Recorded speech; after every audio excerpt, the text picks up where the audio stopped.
আসসালামু আলাইকুম, কেমন আছেন সবাই? আশা করি সকলেই ভালো আছেন। নোকিয়া তো আমাদের মাঝে চমৎকার স্পেসিফিকেশন দিয়ে আকর্ষণীয় স্মার্টফোন লঞ্চ করে থাকে। আর এবার আমাদের মাঝে লঞ্চ করতে যাচ্ছে নোকিয়া জি সিরিজের সাকসেসর নোকিয়া G50।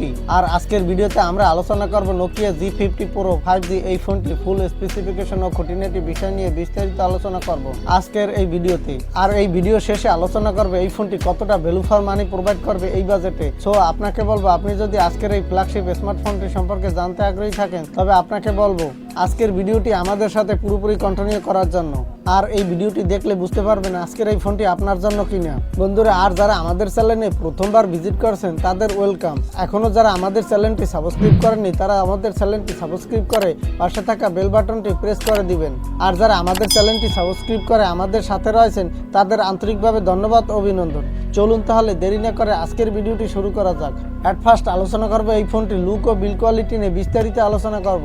এই ফোনটিতে ব্যাকসাইডে ব্যবহার করা হয়েছে কোয়াড ক্যামেরা সেটআপ, তারপর সামনে থাকছে সিঙ্গেল পাঞ্চল কাটিং সেলফি ক্যামেরা।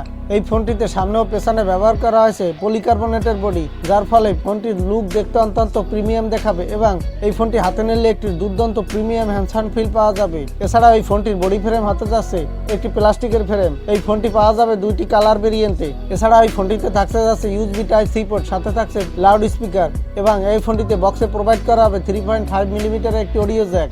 এই ফোনটির ডিসপ্লে সিকিউরিটির জন্য দেওয়া হবে গরিলা গ্লাস 3 ইয়ার প্রোটেকশন এবং এই ফোনটির হাই সিকিউরিটির জন্য ব্যবহার করা হয়েছে সাইড মাউন্টেড ফিঙ্গারপ্রিন্ট সেন্সর। তো লুক ও বিল্ড কোয়ালিটির দিক থেকে নোকিয়া ফোন হিসেবে আমার কাছে এই ফোনটি চমৎকারই লেগেছে। বন্ধুরা, একটি ফোনের কয়েকটি হাইলাইটেড অপশন থাকে, এর মধ্যে একটি হলো ডিসপ্লে। এই ফোনটিতে ডিসপ্লে হিসেবে ব্যবহার করা হয়েছে 6.82 ইঞ্চি মাপের IPS LED প্যানেল, যেটি হতে যাচ্ছে ফুল HD+ রেজুলেশনের 90 হার্জের অ্যামোলেড প্যানেল। এই ডিসপ্লেটিতে নাও থাকার সম্ভাবনা রয়েছে HDR10+ এর সাপোর্ট, তবে এই ফোনটিতে থাকতে যাচ্ছে ডিসপ্লে কালার ও ব্রাইটনেসের গুড কম্বিনেশন, যার ফলে এই ফোনটি আমাদের চোখে যেমন দেখতে প্রিমিয়াম দেখাবে তেমনি সানলাইটে এর গুড পারফরমেন্স পাওয়া যাবে। ডিসপ্লে কোয়ালিটি এক কথায় মোটামুটি জোসই হতে যাচ্ছে, যেহেতু এখানে 90 হার্জের সাথে IPS LED প্যানেল দিয়ে নিয়ে আসার ফলে এখানে আপনি মোটামুটি ভালোই মানের পারফরমেন্স পেয়ে যাবেন। এই ফোনটির আরেকটি মূল হাইলাইটেড অপশন ক্যামেরা। এই ফোনটিতে যে ট্রিপল ক্যামেরা সেটআপ ব্যবহার করা হয়েছে তার প্রথমে থাকছে 48 মেগাপিক্সেলের একটি প্রাইমারি ক্যামেরা। এই ফোনটিতে আরো থাকতে যাচ্ছে 5 মেগাপিক্সেলের একটি আলট্রা ওয়াইড অ্যাঙ্গেল লেন্স এবং 2 মেগাপিক্সেলের একটি ডেপথ সেন্সর। এই ফোনটির ব্যাকসাইডের ক্যামেরা থেকে আপনি 4K রেজুলেশনের 30 FPS এর 1080 পিক্সেলের ভিডিও রেকর্ড করতে পারবেন। এছাড়াও এই ফোনটির ব্যাকসাইডের ক্যামেরা থেকে আপনি দুর্দান্ত প্রিমিয়াম স্টাইলিশ ভিডিও ও ইমেজ ক্যাপচার করতে পারবেন। এই ফোনটির সেলফি ক্যামেরা হিসেবে ব্যবহার করা হয়েছে 8 মেগাপিক্সেলের একটি সেলফি ক্যামেরা, যে সেলফি ক্যামেরা থেকে আপনি মোটামুটি ভালোই মানের সেলফি তুলতে পারবেন। এছাড়াও এই সেলফি ক্যামেরা থেকে আপনি ফুল HD+ রেজুলেশনের 1080 পিক্সেলের 30 FPS এর ভিডিও রেকর্ড করার সাপোর্ট পেয়ে যাবেন। আমার কাছে এই বাজেটে এই ফোনটির ক্যামেরাটি মোটামুটি ভালোই লেগেছে। বন্ধুরা, একটি ফোনের মূল হাইলাইটেড অপশন প্রসেসর। এই ফোনটিতে প্রসেসর হিসেবে ব্যবহার করা হয়েছে একটি গেমিং প্রসেসর, যে প্রসেসরটির পারফরমেন্স অত্যন্ত দুর্দান্ত পেয়ে যাবেন। এই ফোনটিতে প্রসেসর হিসেবে ব্যবহার করা হয়েছে কোয়ালকম স্ন্যাপড্রাগনের 480 5G প্রসেসর। এই প্রসেসরটি হবে 8 ন্যানোমিটারের অক্টোকর প্রসেসর, যা ডাটা ট্রান্সফারের ক্ষমতা মার্কেটের সাধারণ ফোন থেকে অনেকটাই ভালো পারফরমেন্স পেয়ে যাবে। এই ফোনটির প্রসেসরটি অক্টোকর প্রসেসর এবং 8 ন্যানোমিটারের হওয়ায় এখানে আপনি বড় বড় হাই সিটিংস এর গেম ও সফটওয়্যার স্মুথলি প্লে করতে পারবেন। এই ফোনটির আরেকটি হাইলাইটেড ফিচার হলো এই ফোনটিতে ব্যবহার করা হয়েছে 128GB RAM ROM ভেরিয়েন্ট, যেটি হতে যাচ্ছে একটি LPDDR4 এর RAM।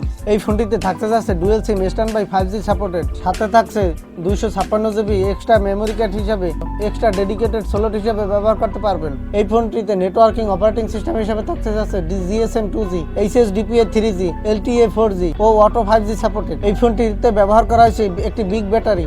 এই ফোনটিতে ব্যবহার করা হয়েছে একটি লিথিয়াম পলিমার ব্যাটারি। এই ফোনটিতে ব্যবহার করা হবে 5000 mAh এর ব্যাটারি, যে ব্যাটারি আশা করা যায় অত্যন্ত ভালো মানের ব্যাকআপ দিয়ে থাকবে।